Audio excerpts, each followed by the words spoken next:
બપોરના 2:05 થયા છે.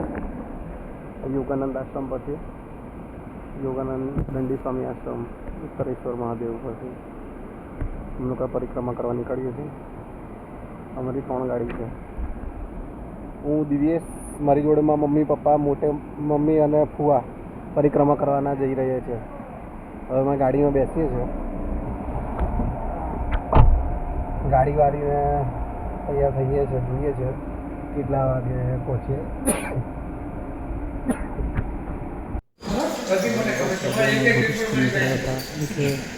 12:15 વાગે યોગાનંદ આશ્રમ પર પહોંચીને સીધું પહેલાં અમે જમણવાર કર્યો અને સાવરિયા દાદા અને હસમુખ દાદાએ ખૂબ સરસ સ્વાગત કર્યું અમારું જમણવારથી. અને જમ્યા પછી અમે પરિક્રમા શરૂ કરવાનું નક્કી કર્યું હતું, એટલે બપોરે 2 વાગ્યાના અરસામાં પરિક્રમા સ્ટાર્ટ કરી. જે નથી આવ્યા એને તો ખબર પડે કે આ રીતે ગાડીમાં પરિક્રમા થાય. પરિક્રમા કઈ રીતે થાય છે. બપોરના 2 વાગે નીકળી ગયા પરિક્રમા કરી છે. ગાડીમાં છે ફુવા, પપ્પા, મમ્મી અને મોટી મમ્મી અને હું પોતે. હવે આપણે જોઈએ, સૌથી પહેલાં સ્ટોપ આપણે જઈએ છીએ.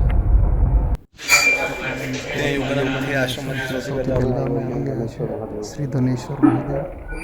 જસ્ટ 1.5 કિલોમીટર દૂર છે યોગાનંદ આશ્રમથી ધનેશ્વર મહાદેવ.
મંદિરેથી દર્શન કરીને નીકળતા જ અમારી નજર ગઈ પ્રેમજી કાકા પર. સાવરિયા મહારાજ અને પ્રેમજી કાકા વાતો કરતા હતા.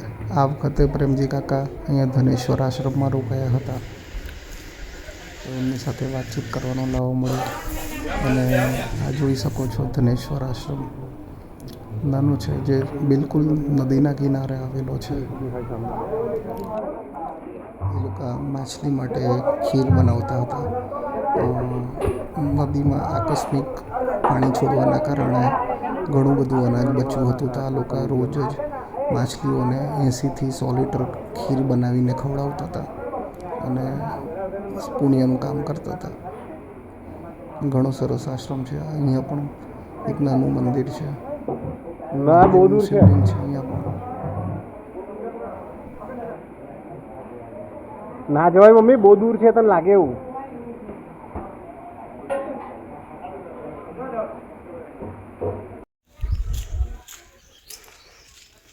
ત્યાંથી અમે થોડા આગળ આવીને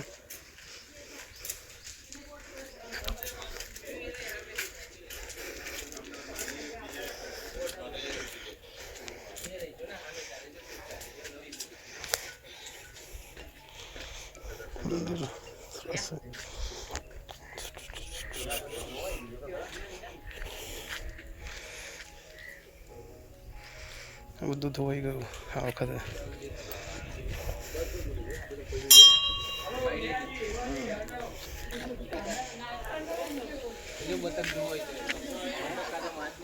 બધું ધોવાઈ ગયું. ત્યાં નીચે નાહવાનું છે લોકો, નહીં છે, બહુ ચાલીને આવવું પડે.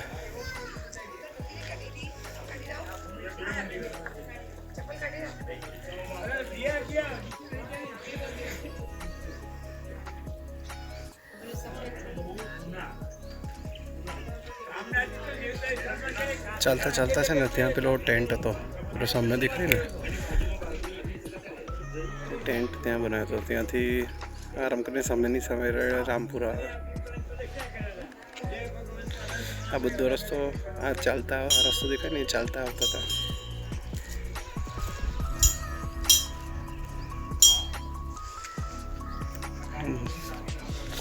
જૂનું મંદિર.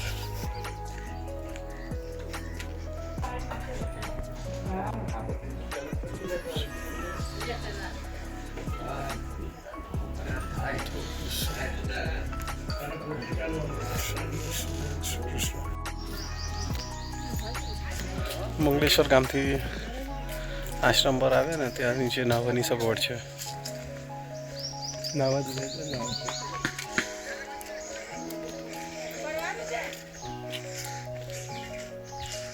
કયો આશ્રમ છે ને પપ્પા? કયો આશ્રમ છે? હે હા વૈદા હે આપણે લાલ કલરનો મોટો આશ્રમ હોય ને અમે પાછી નીચે ઉતરતા હતા ત્યાં.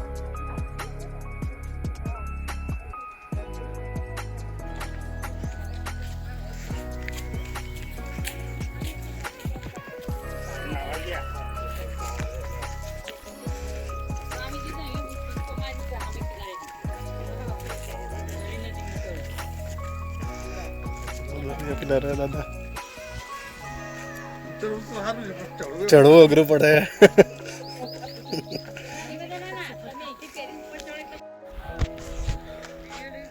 અમે બધા અહીંયા નહીં લીધું અહીંયા કિનારા પર બધું નહીં ને અહીંયા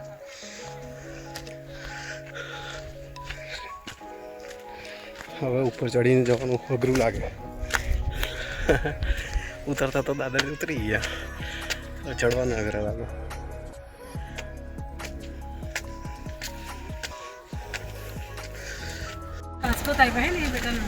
તપોવન આશ્રમ છે.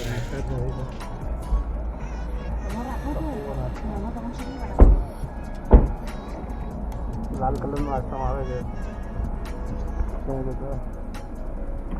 અહીંયા સરસ નાહી લીધું.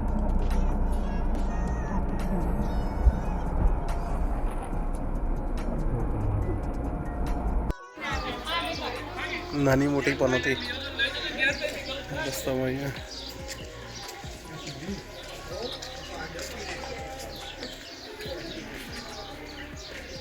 નદી કિનારે કિનારે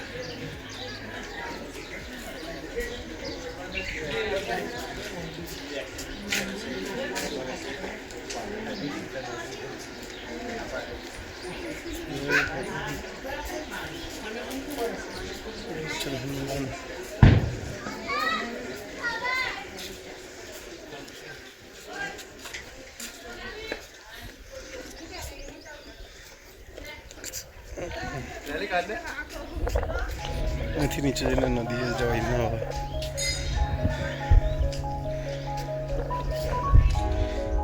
છે ને ત્યાં જવાય નદી ના આવે.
બદ્રિકાશ્રમ સમય છે રસ્તામાં પોઈચાવાળો પુલ પાર કરીને મેં આવી ગયા બદ્રિકાશ્રમ. બદ્રિકાશ્રમ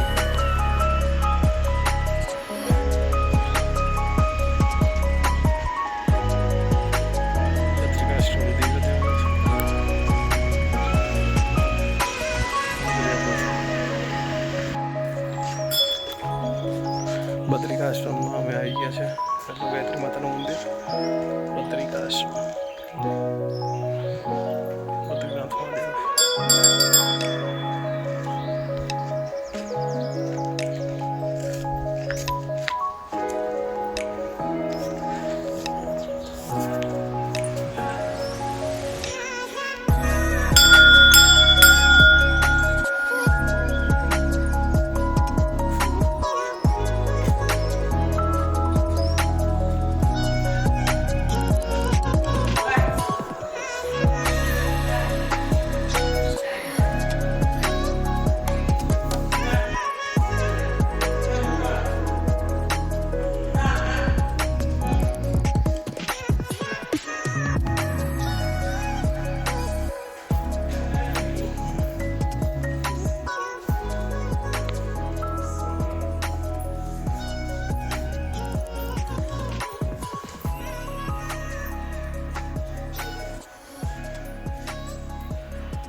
શ્રી અંબે જગદંબે.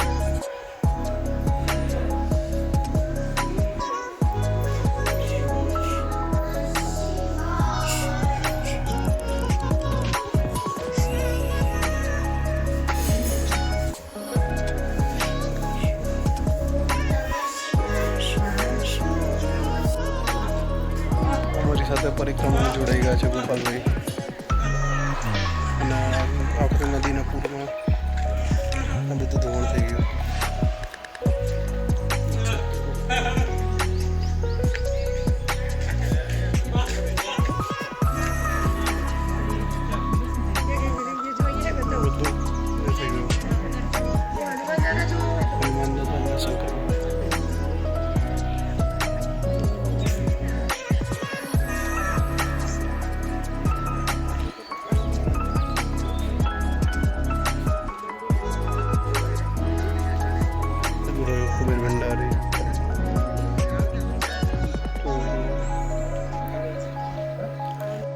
સપ્ટેમ્બરમાં જ્યારે પેલું પાણી છોડ્યું હતું મોદીના બર્થડેના દિવસે એ વખતે ખાલી કેટલો ફોર્સ હશે અને કેટલું બધું નુકસાન થયું એ અંદાજો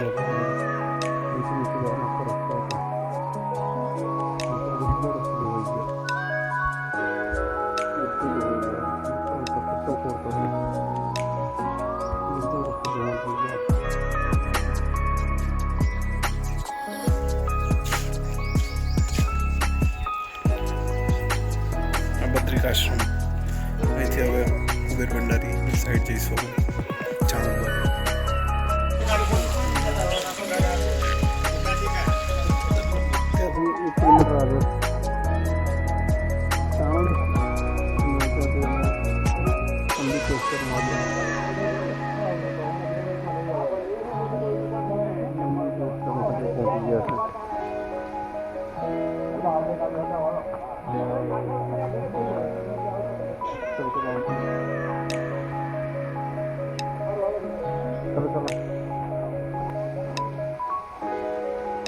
चला होता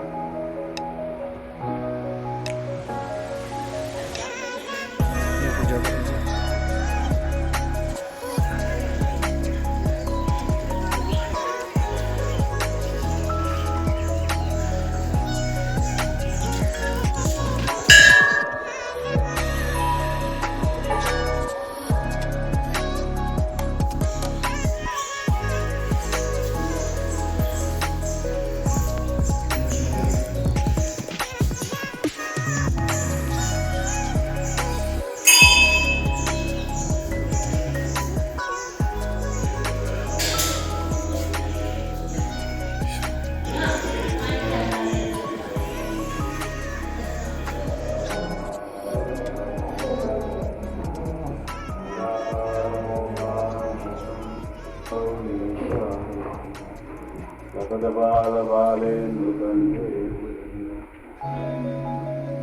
शरत्कुण्डलं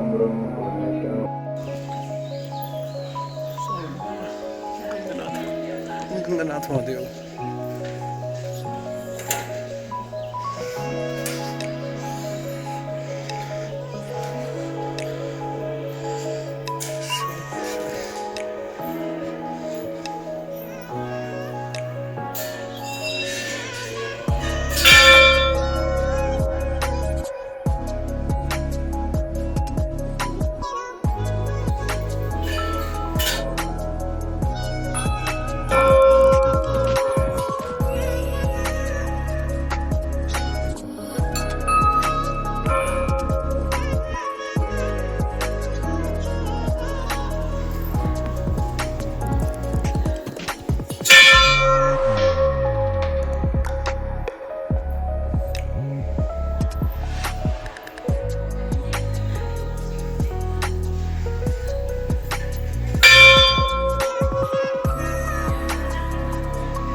ચાણોદમાં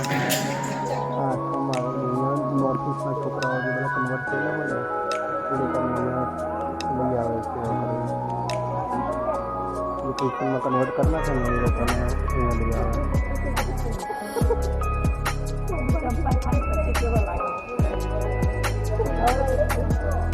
કન્વર્ટ થતા બધા હોય.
તિલકવાડા બાજુ અમે આવી ગયા છે તિલકેશ્વર મહાદેવ.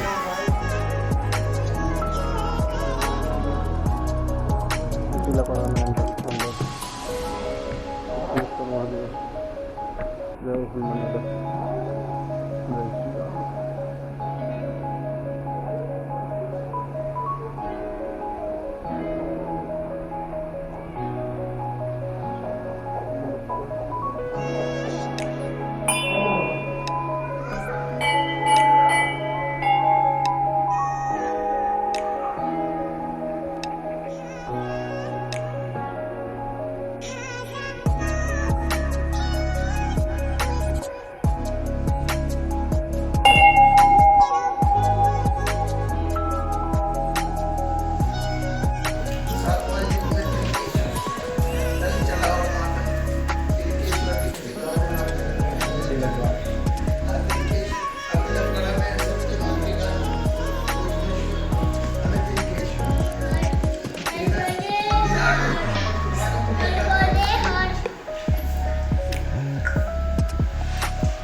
અહીંયા પુલ હતો પેલે લાઈટ ચાલે ને લાઈટ ચાલે ને તો એ પુલ હતો ટેમ્પરરી બને તો પુલ હતો અહીંથી આટલે જતો તો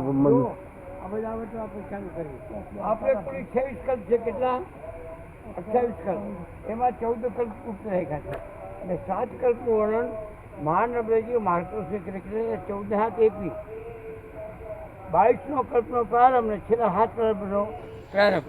તે વખતે જ્યારે આપણે ઝડપી વખત બને ને શિવ પાર્વતી નર્મદા માતાના માર્ગદર્શક 4 બજે આ વિષ્ણુ ને બ્રહ્મા એ બધા વ્યા જાય અમેમાં. તે વખતે શિવજી અને પાર્વતી ભેગા થઈને નર્મદાજીને 14 લોકો સહયોગ કરવાનો આદેશ આપે છે. એને સહયોગ કરાવતા 10,000 વર્ષ લાગે છે. ત્યાં સુધી શિવ પાર્વતી ભજન રૂપી શયન કરે છે શિવ પાર્વતી. પછી એને ઝાંઝરનો અવાજ સમજાય છે દીકરીનો, એટલે બહેનો સવારે ધણીને ગામડી ન બોલે આમ ઠોં મારે છે શિવજીને.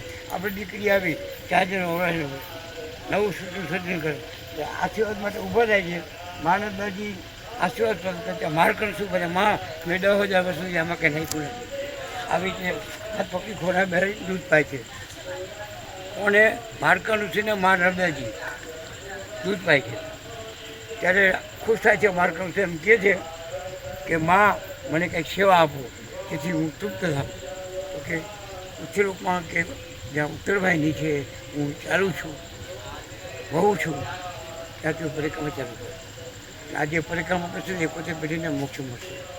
એટલે ત્યાં 4 લોકમાં જાય છે અમે બાણગંગા, નર્મદા અને સરસ્વતી એ પોતે પેઢીને મોક્ષ મળે. આ પરિક્રમા રાજા બળીના વખતમાં બહુ ભૂલી પાડી છે. જેને લગ્ન ગ્રંથથી જોઈન થવું હોય ને એને આ પરિક્રમા કરી હોય અને તલાટી મંત્રી સર્ટિફિકેટ આપે, પછી નકર જેલમાં પૂરે. તમારે ત્યાં પ્લેનમાં ઓળખાણ થઈને ગેસ્ટ હાઉસમાં લગ્ન કરી દે, એવું નહીં. બરાબર છે ના? 14 લોકની શ્રેષ્ઠ પરિક્રમા નથી, કોઈ મોટી પરિક્રમા નથી. માતકી દાદાની સાવરે બપુની શરીર છે, રખડતા રખડતા માણસ જે હોય કઈ દાદા પરિક્રમામાં અમે આવી ગયા છે મણિનાગેશ્વર. તિલકવાડાથી ત્યાં સામે લાઈટ દેખાય ને ત્યાં તિલકવાડા હતું. પછી આવી ગયા મણિનાગેશ્વર અંદર.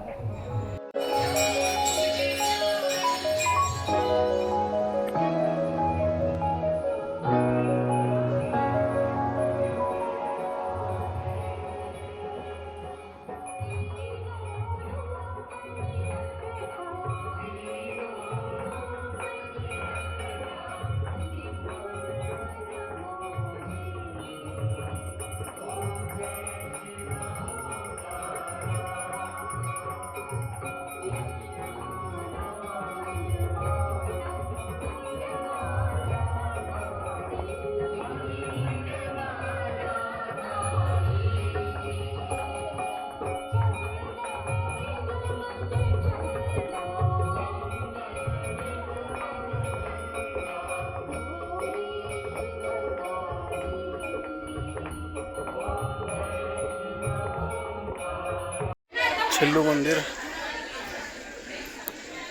સવારના ઝાડ નીચે.